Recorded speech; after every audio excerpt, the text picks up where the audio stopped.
News 18 crime times. Bharat भूमीमध्ये क्षत्रिय कुळे घडवण्यासाठी गुरुकुल संस्कृतीचे मोठे योगदान राहिले आहे।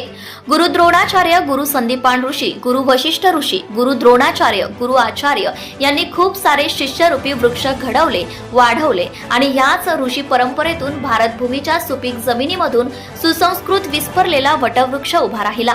या वटवृक्षाची खोलवर मुळे आजही रामायण, महाभारत यांची साक्ष देतात, ती आपल्या भारतीय संस्कृतीमधून। आणि म्हणूनच भारतीय संस्कृती ही जगाला वाट दाखवणारी संस्कृती आहे असे म्हटले तरी वावग ठरणार नाही। अशाच संस्कृत जमिनीवर उमलणारं तेजस्वी पुष्प म्हणजे परमपूजनीय हरिभक्त पारायण संत श्री बाबूराव महाराज उमर कांचनकर गुढे, तालुका पाटण, जिल्हा सातारा यांच्या गुरुपौर्णिमेचे औचित्य साधून त्यांचे ज्येष्ठ चिरंजीव शिवदास लोहार आणि पंचक्रोशीतील त्यांचे समस्त शिष्यगण यांनी मोठ्या भक्तिभावाने सालाबाद प्रमाणे यावर्षी देखील गुरुभक्तीमध्ये तल्लीन होऊन भाविक लोकांना गुरु दीक्षा देऊन मोठ्या भक्तिमय वातावरणामध्ये साजरी केली। यावेळी श्री दत्तगुरूंच्या पालखीची टाळ मृदुंगाच्या गजरामध्ये मोठ्या भक्तिभावाने मिरवणूक काढून होम हवन करून अग्निदेवतेला देखील प्रसन्न केले। होम हवनाच्या वेळी वातावरण अगदी मंत्रमुग्ध झाले होते।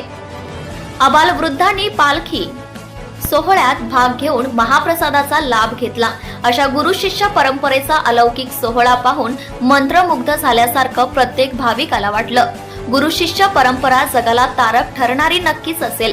म्हणूनच अलौकिक अशा भारतामध्ये गुरुर ब्रह्मा, गुरुर विष्णू, गुरुर देवो महेश्वरा या ब्रह्मांड ध्वनीची निर्मिती होऊन गुरु पौर्णिमेचा आजही वास्तव अबाधित राहील यात मात्र शंका नाही।